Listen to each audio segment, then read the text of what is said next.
અસાધારણ કેસમાં પતિને પણ ભરણપોષણ મળી શકે છે, જેના માટે તેણે અદાલતમાં પુરવાર કરવું પડે છે કે આર્થિક રીતે તેની પત્ની પર સંપૂર્ણપણે નિર્ભર છે.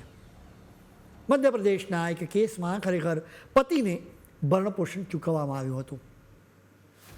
2022માં આ કેસના છોકરીએ છોકરાને પ્રપોઝ કર્યું. એ સમયે છોકરો કોલેજના પહેલા વર્ષમાં ભણતો હતો. બંને આર્ય સમાજ મંદિરમાં લગ્ન કર્યા અને સાથે રહેવા લાગ્યા. આ કેસમાં પતિએ કહ્યું કે લગ્નના 1 મહિના પછી જ તેની પત્ની તેને સતત પરેશાન કરવા લાગી હતી.